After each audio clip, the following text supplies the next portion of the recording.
Hello दोस्तों, स्वागत है आपका अपने YouTube चैनल पर। तो आज हम पद्यांश पर आधारित प्रश्नोत्तरों के संदर्भ रेखांकित अंशों की व्याख्या एवं पद्यांश से तत्परक प्रश्न जो होंगे उनके उत्तर बताएंगे। तो आप देखेंगे यूपी बोर्ड क्लास 10 हिंदी में जो है पद्यांश से जो है 6 अंक का एक पद्यांश आता है, जिनमें से पेपर में आपसे 2 पूछे जाएंगे, 2 में से 1 को आपको करना होता है अथवा में आता है ये प्रश्न। तो इसमें आप देखेंगे जिसके लिए हमको 6 अंक निर्धारित किए गए हैं। तो अब देखेंगे पहला चैप्टर है हमारा सूरदास जी का। इसके हम आपको आज पद्यांशों के हल सहित बताएंगे। तो आप देखेंगे पहला हमारा सूरदास जी के पद हैं जो है, चरण कमल बंदो हरिराई, जाकी कृपा पंग गिरी रंगे, अंधे को सब कुछ दर्शाई, बहिरो सुनु कुंग पुनि बोले, रंग चले सिर छत्र धराई, सूरदास स्वामी करुणामय, बार बार बंदो ती पाई। अब इसमें आपको उपयुक्त पद्यांश का संदर्भ लिखना है इसका हमें, और रेखांकित अंश की व्याख्या करनी है, यानी कि जाकी कृपा से लेकर के छत्रधराई तक की हमें रेखांकित अंश है तो इसकी जो है व्याख्या करनी है।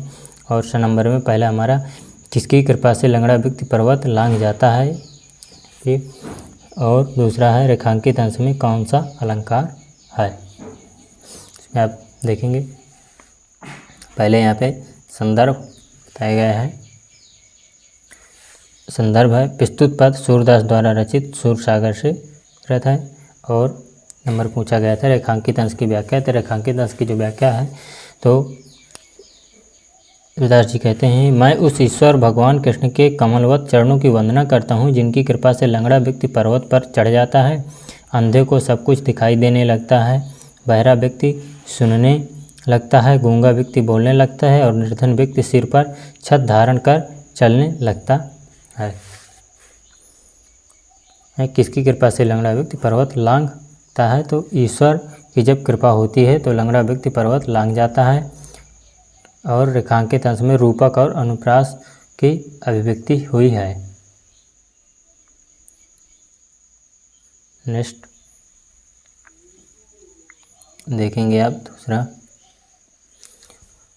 में, अभिगत गति कछु कहत न आवे, जो गूंगे मीठे फल को रस अंतर्गत ही भावे, परम स्वाद सबहि सुर निरंतर अमित तोष उपजावे, मन बानी को अगम अगोचर सो जाने जो पावे, रूप रेख गुण जाति जुगत बिन विरालंब कित धावे, सब विधि अगम विचारें ताते सूर सगुन पद गावे। उपयुक्त पद्यांश में हमें वही संदर्भ लिख देना है। और इसमें रेखांकित अंश की व्याख्या भी है उसी तरह, और अगम अगोचर से तात्पर्य स्पष्ट करना है, और प्रस्तुत पंक्तियों में कौन सा रस है रस बताना है। इसमें आपको प्रस्तुत पद्यांश सूरदास विरचित सूरसागर से रहता है। और इसमें रेखांकित अंश की जो व्याख्या है तो वो है कि निराकार ब्रह्मा की तज्ञात है, शब्दों में उसका वर्णन नहीं किया जा सकता। जिस प्रकार गूंगा व्यक्ति मीठे फल के रस को भीतर प्राप्त करता है, उसी फल का रस तो मिलता है और उसे परम संतोष भी मिलता है, किंतु वाणी से व्यक्त नहीं कर सकता।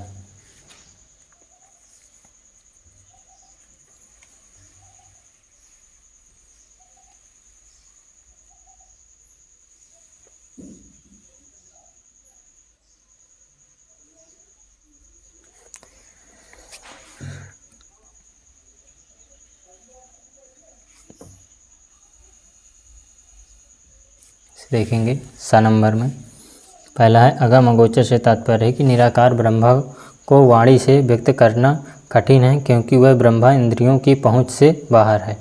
श्रम है, उन पंक्तियों में भक्ति रस का प्रयोग हुआ है। जो ये तो पंक्ति है उसमें भक्ति रस का प्रयोग हुआ है। नेक्स्ट देखेंगे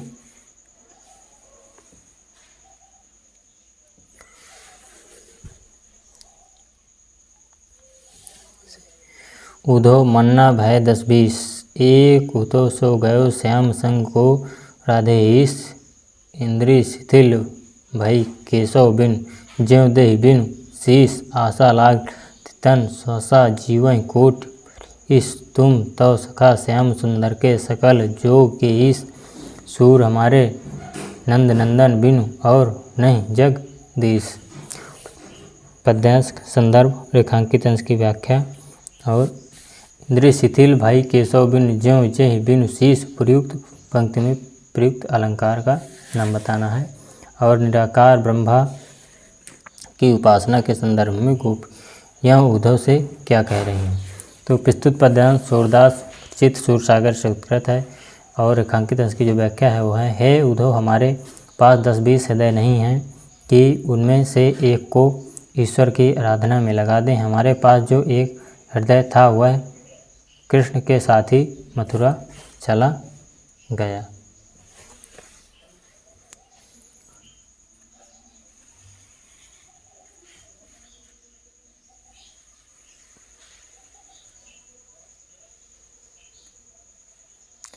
उपयुक्त पंक्ति में उपमालंकार है।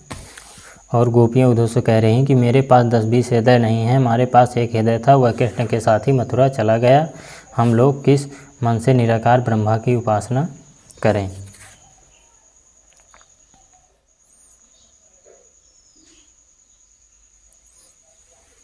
नेक्स्ट कहेंगे,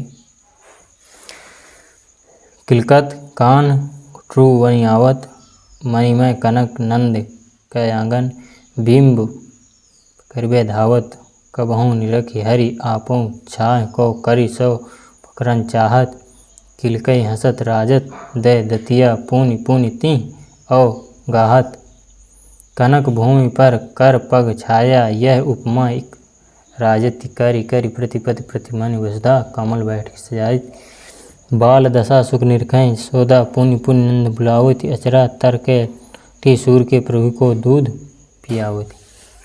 प्रयुक्त पद्यांश में संदर्भ, रेखांकित अंश की व्याख्या और उपयुक्त पद्यांश में किसकी बाल क्रीड़ाओं में कवि ने वर्णन किया है। तो संदर्भ जो है तो देखेंगे आप यहाँ से संदर्भ हो गया, प्रस्तुत पद्यांश सूरदास द्वारा रचित सूरसागर से आधारित है। रेखांकित अंश की जो व्याख्या है, तो श्री कृष्ण की बाल क्रीड़ाओं का वर्णन करते हुए सूरदास जी कहते हैं कि नंद द्वारा बनवाए गए मड़ियों से युक्त आंगन में श्री कृष्ण अपनी परछाई देख उसे पकड़ने के लिए दौड़ने लगते हैं। कभी तो अपनी परछाई देखकर हंसने लगते हैं और कभी उसे हाथ से पकड़ना चाहते हैं। जब श्री कृष्ण किलकारी मारकर हंसते हैं तो उनके आगे के 2 दांत बार बार दिखाई देते हैं जो अत्यंत सुंदर लगते हैं। यहाँ पे प्रयुक्त पद्यांश में श्री कृष्ण की बाल क्रीड़ाओं का वर्णन किया गया है। दोस्तों, अगर आप अच्छे से होगा तो अगर आप हमारे चैनल पे नए हों, चैनल को सब्सक्राइब कर लें और बेल आइकन को ऑन कर लें ताकि आने वाली हर एक वीडियो सबसे पहले आप तक पहुंच सके। धन्यवाद।